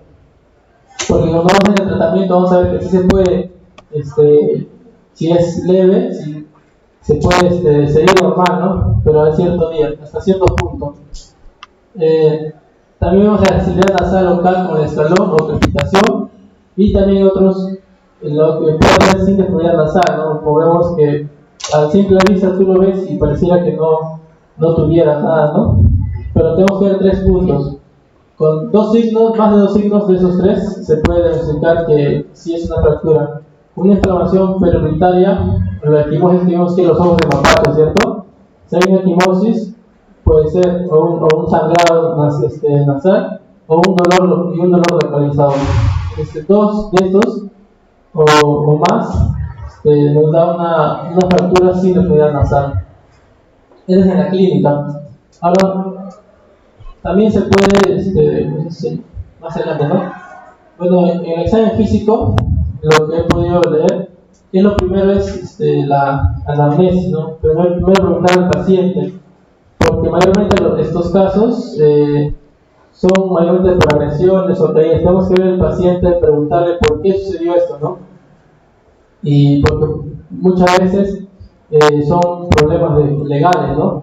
Entonces tenemos que ver todo eso.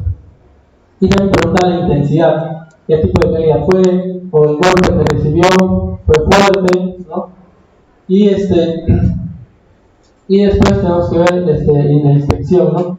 Tenemos que ver la simetría, ¿no? De la nariz, y también es importante ver de qué lado fue, porque no es un golpe que viene del lado lateral que un impacto que viene del lado frontal. Mayormente, ¿cuál creen ustedes que sea más complicado, más riesgoso? ¿Un impacto lateral o frontal? Muy bien, frontal, ¿pero por qué? Porque la frontal abarca más zonas, ¿no? Pues puede ser una fractura de tipo 3. Porque el lado lateral puede ser unilateral o bilateral, pero el lado frontal, si es un impacto fuerte, nos puede bloquear todo eso no solamente de la nariz, sino también de la etmoides o también las órbitas. Entonces es muy importante también saber eso. Y en la inspección podemos ver que el tabique nasal, ¿no? Vamos a ver si hay hematomas septales o una desviación. En la palpación tenemos que palpar la pirámide nasal buscando los canales óseos, ¿no? Que haya un hundimiento, o también crepitaciones. Evaluación del saco de aire por las fosas nasales, porque si está obstruido ver si está obstruido las dos o solo una fosa nasal, y también la endoscopia nasal.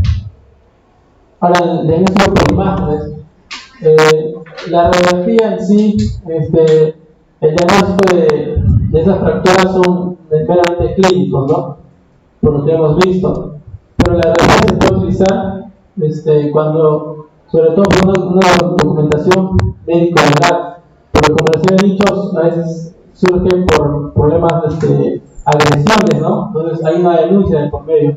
Entonces, para que haya una imagen de evidencia de una fractura, se hace, ¿no? Esta radiografía, porque en sí las radiografías pueden darnos un falso positivo, porque no hay una mala interpretación de las estructuras normales. Entonces se puede a veces dar un falso positivo, ¿no? Y también poner una lesión nasal aislada netamente de la nariz. La tomografía computarizada se puede usar, es más específico, pero no a todos le vas a hacer tomar tomografía, ¿no?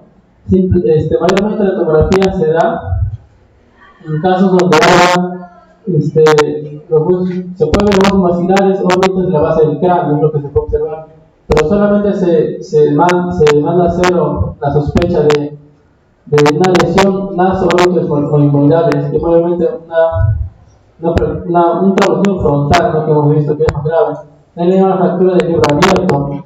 ¿Qué puede haber en estas fracturas? Un aplanamiento del dorso nasal y el aumento de la distancia del canto interno. También está una fractura del seno frontal.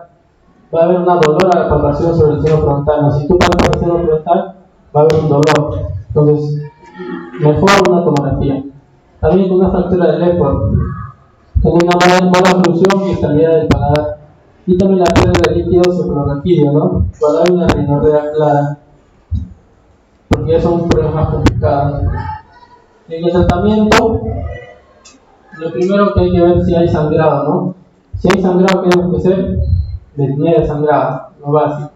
Entonces, hay dos formas, uno conservador, que es la cauterización por nitrato de plata, seguido con materiales tópicos como trombina, combinado con espumas de gelatina, pegamento de tubina, y tamponamiento anterior.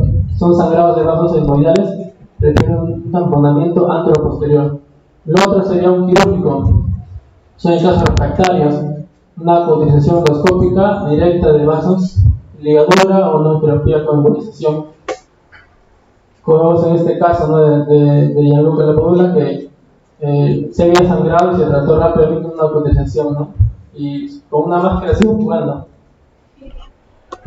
También tenemos, después de parar el sangrado, tenemos que reducir.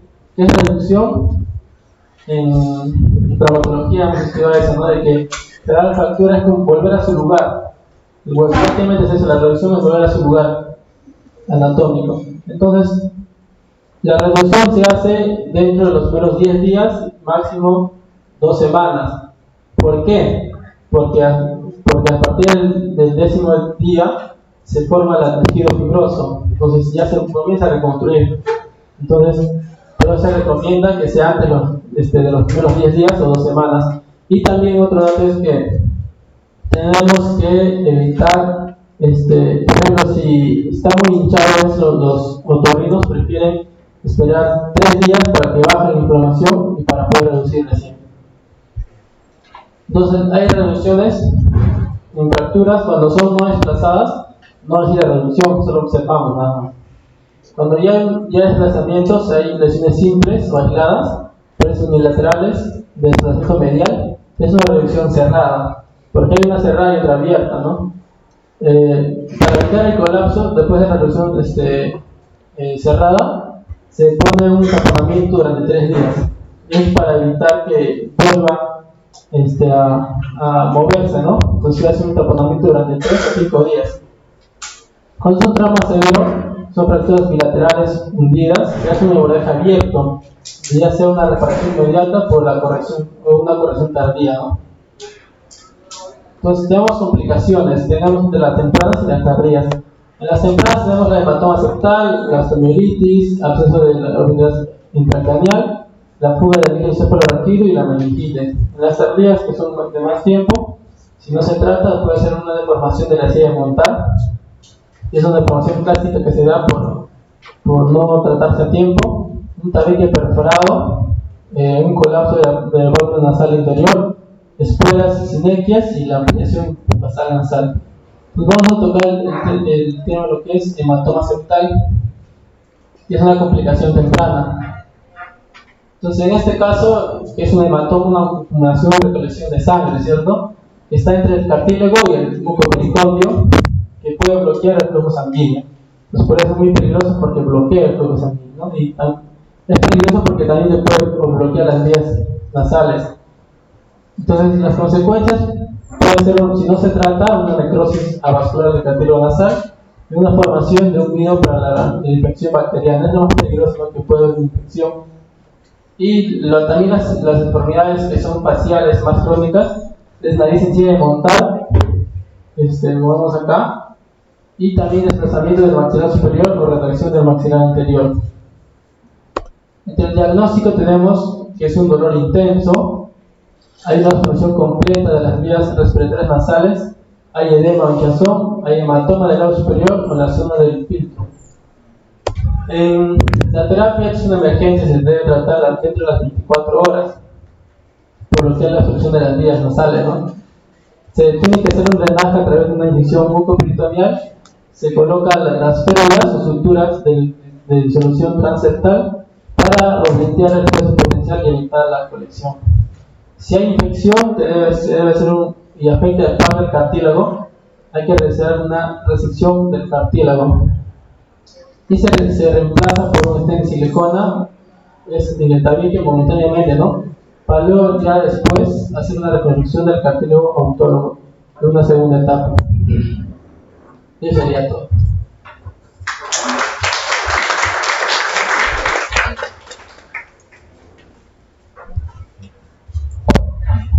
Entonces, en lo que es fracturas, lo primero que ustedes tienen que ver es por qué se fracturó. Generalmente son ancianos. ¿Por qué se fracturó? ¿Por qué? Porque lo primero que tienen que descartar es una pérdida de conocimiento, una arritmia, una confusión, pero el paciente no se acuerda. Dice, no, es que yo cuando estaba yo en el baño y cuando me acuerdo estaba todo ensangrentado. Sí, lo recogí mi papá y en ese momento estaba él que no reconocía bien.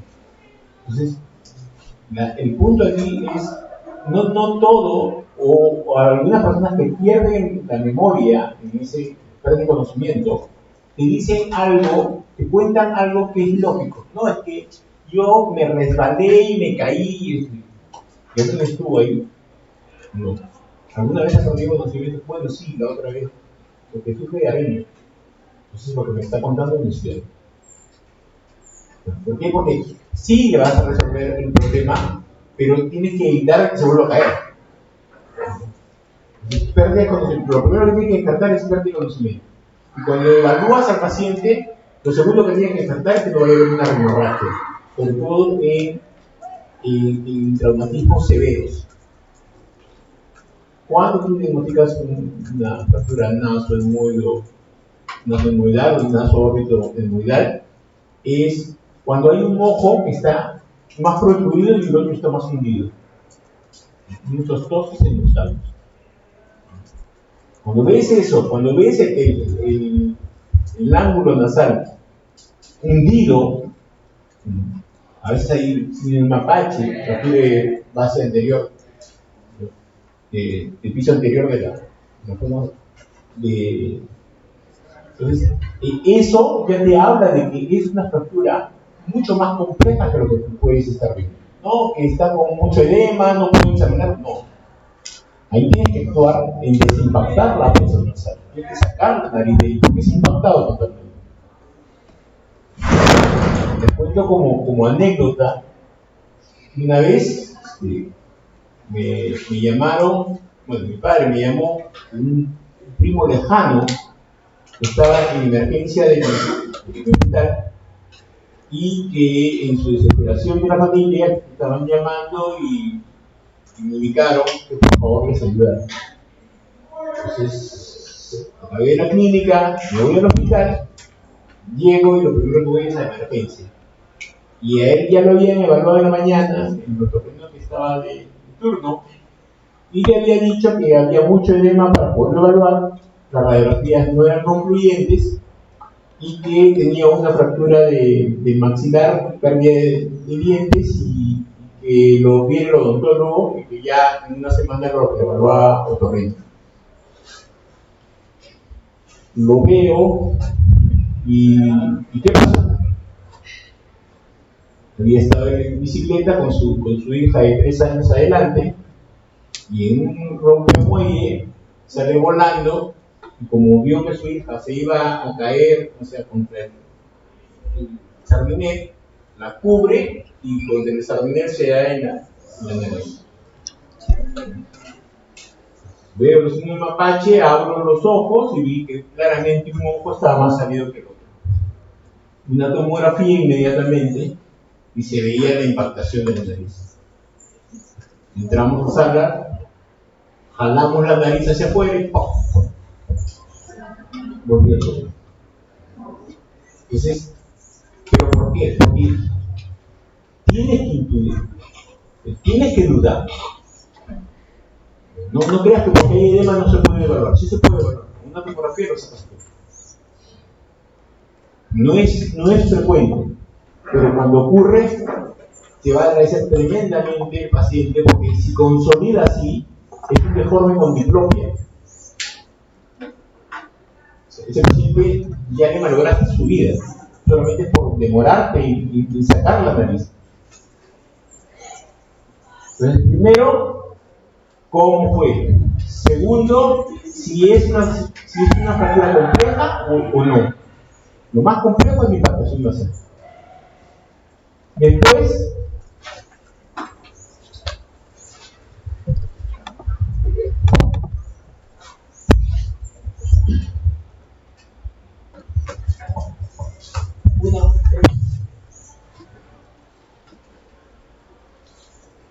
siempre que sangra una fosa nasal, siempre piense de que hay una fractura. Si una fosa nasal no sangra, es muy probable que no haya fractura. Porque la mucosa está muy pegada al hueso. Es apenas el hueso se quiebra, inmediatamente sangra. Entonces, si tienen ustedes un sangrado, cuidado. Lo primero que tienes que evaluar en el paciente es la laterorrinea. Lo primero que tienes que hacer es que la nariz vaya en medio. Ese es el primer objetivo, que mantenga el eje. No le puedes estar levantando esto y su nariz está doblada. No, es que vamos a hacerle después una septoplastia. No. Primero que guarde el eje. Lo palpan. ¿Para qué palpan? Porque vas a sentir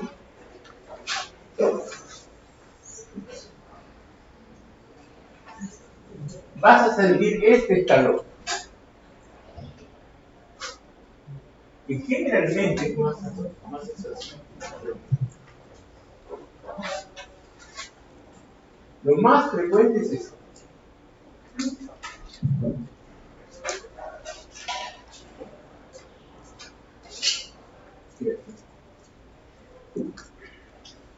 Y la nariz se va para acá, porque el golpe puede ser. Se fractura aquí.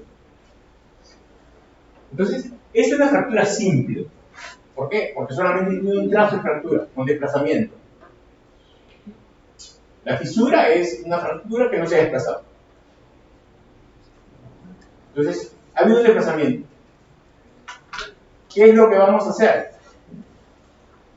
Levantar la fosa, levantarlo y ¡trac! Se acabó el problema. Levanto esto y ¡trac! Lo juega un fútbol. Un codazo en un córner. ¡Trac! Porque llegar así con la nariz, no vuelves a correr. No sabes. Entonces la idea es, en una ¡trac! Se coloca. Esa es una fractura simple. Pero cuando ustedes tocan una fractura que ya es una masa, o sea, es una conminuta, ya no hay fuerza en la nariz, está todo deshecho. En una conminuta lo puedes reducir, pero se te va a caer la nariz. Por eso es que se habla de una reducción abierta, en donde si hubiera muchos trazos, tienes que alinear y ponerle mini placas. Y si estás tú en tu centro de salud, lo que podrías hacer es reducirla, porque lo que te romo con un poco de algodón, lo pones en su sitio, pones las mechas nasales y colocas el yeso, y al día siguiente o a los 2 días lo vuelves a sacar y lo vuelves a ver cuál imperfección y lo tienes así, tratando de que comience a agarrar consistencia en una posición adecuada. Porque esa nariz se va a caer y es una persona deforme. Entonces, cuando es una conminuta, normalmente te va a ir mal. Pero lo único que podrías hacer, y eso también me pasó una vez, ahorita me acuerdo, una señora viene porque estaba sangrando. Y estaba como justo con una técnica, y las técnicas son un especialista.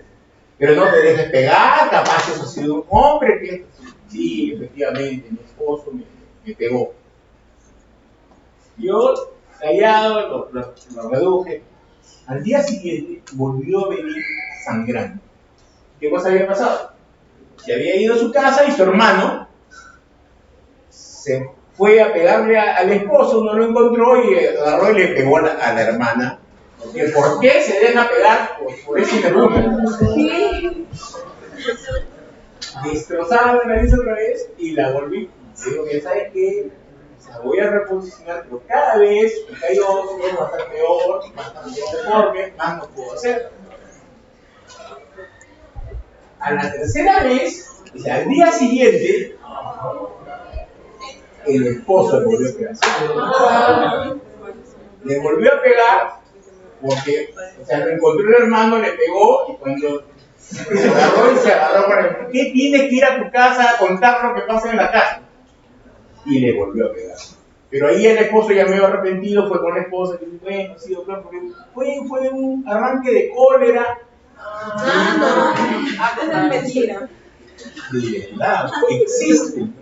Como dicen por acá, ¿sabe cuál es una masoquista? La idea es, y bueno, señores, ya esto ya es el colmo, ya eso tiene que ver con los legales, yo voy a ponerlo, pero ya yo eximo de todo consecuencia va a ser de forma suelta, y es como si hubieran hecho una rima. Yo, pero más bonita de lo que estaba.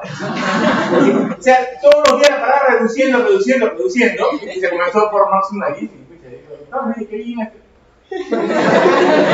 Pero eso digo, eso no está escrito en los libros. Siempre hay más fracturas, pues se empeora. Entonces, ese es un punto. Siempre que tienen una fractura simple, redúzcanlo, se lo puede reducir. Una reducción externa es lo más frecuente. Cuando un paciente es alérgico a anestésicos, porque existen, o tienen arritmias y no le puedes poner vasoconstrictores. Entonces, una reducción externa, levantar el PRAC, siempre llevándolo a la línea media y se estabiliza. Si no sangra, no le ponen taponamiento. Si sangra, le ponen taponamiento. Y le pueden colocar, si tiene unas heridas, es preferible no colocarle el yeso y mantenerle. Pero ¿por qué? Porque el yeso quema a la herida y deja cicatriz, y una cicatriz en la nariz es muy deformante, llama mucho la atención. Pero si es estable, no hay problema. Después hay las fracturas en niños. Las fracturas en niños es el tallo verde, o sea, puedes ver una nariz chueca y nunca le vas a sentir realmente el crujido de la fractura. En niños se hacen en salas de operaciones y lo que es básicamente externa y llevarla a la línea media. ¿Por qué? Porque está doblado el hueso, no está roto el hueso. Entonces, algunos que no saben, lo meten y están forzándole hasta escuchar el crack y nunca van a escuchar el crack porque el hueso no está roto, está doblado. En una fractura de un niño es menos de 5 días, algunos se hablan hasta 7, y en un adulto clásicamente se habla de 14 días que puede crear una fractura. O sea, la fractura del adulto demora más en consolidar que en los niños. Yo creo que se debe hacer lo más pronto posible. Y otra cosa más. Tratamientos. Se puede dejar antibióticos, se deja una micha nasal. Si no hay micha nasal, no se deja antibióticos. Una radiografía simple de huesos propios tiene una sensibilidad de un 77% y una especificidad de un 62%. Por lo tanto, no es una radiografía que uno pueda fiarse. Menos en niños, porque tienen cartílagos de crecimiento, y los cartílagos de crecimiento son ausentes, como la rodilla, que nunca, una radiografía de rodilla como que no tuvieran puntas, y no es que no estén puntas, hay cartílago ahí. En niños pasa lo mismo con los cartílagos de crecimiento. Cuando ustedes tienen dudas, van a tomar una tomografía, pero cuando tienen dudas, cuando tienen ya una palpación de que es una congenita, quiere saber exactamente qué cosa está pasando, o hay una complicación. Bueno, eso es básicamente. Ya, entonces, cuando es un golpe lateral, hay una lateraloplegia. Cuando es un golpe de abajo hacia arriba, no, va a haber un hematoma septal. El hematoma septal es una inflamación bilateral. No hay hematoma septal unilateral, es bilateral. Cuando tiene unilateral, es una desviación del septo, traumática, aguda, pero una desviación del septo. De bilateral, sí. Y ahí tienen que drenar, cortan y sacan. Si le dejan mucho, se va a infectar y eso va a ser un piohematoma. Entonces, ahí sí tienen que hacer ya una cirugía un poco más compleja, en donde se sacan los cartílagos que están necrosados y se tiene que dejar drenes.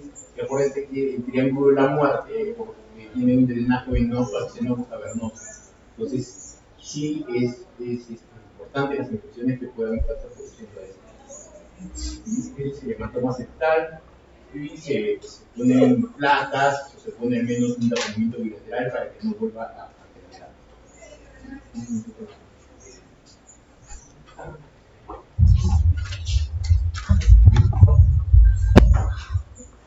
Ya las preguntas.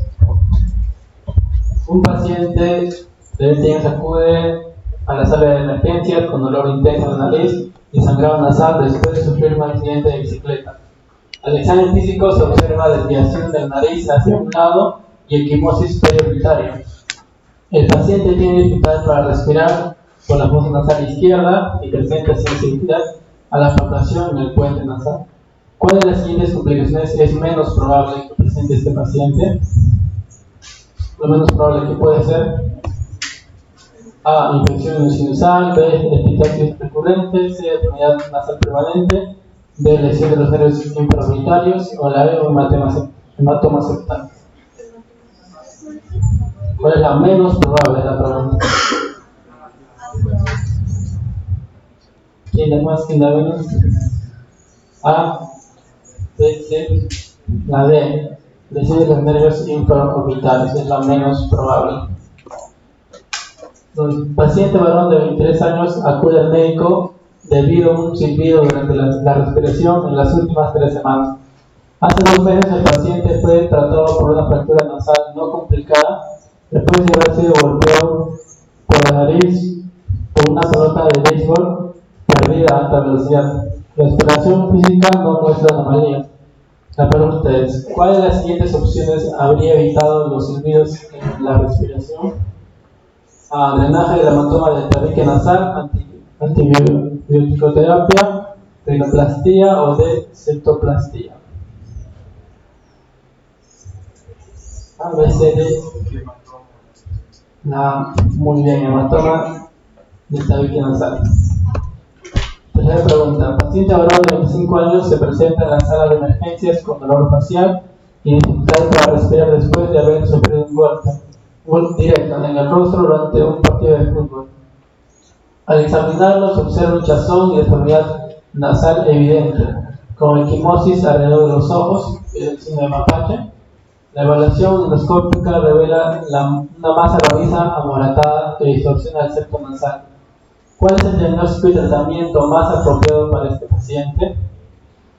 Tenemos una fractura nasal y una cirugía de reducción nasal, un hematoma septal, un drenaje del hematoma de protección de compresión, la C de rinitis aguda, antibióticos y descongestionantes nasales, la D, fractura nasal, antibióticos y cirugía de revolución, E, lesión septal, cirugía de septoplastía. A, B, C, D, E, F no hay. Entonces es la B, una hematoma septal, un drenaje del hematoma de aplicación de compresión. Eso sería todo. Solamente para puntualizar lo que es ¿cuál es la clínica de una perforación septal? Una perforación septal, porque es una consecuencia de hematoma septal. La clínica de una perforación septal es obstrucción nasal. Si es pequeña, puede haber silbido, como decía. Una desviación del tabique no produce silbido. La perforación septal sí produce. silbido de la fosa nasal y produce epistaxis a repetición. Entonces, una perforación septal es consecuencia de un hematoma septal.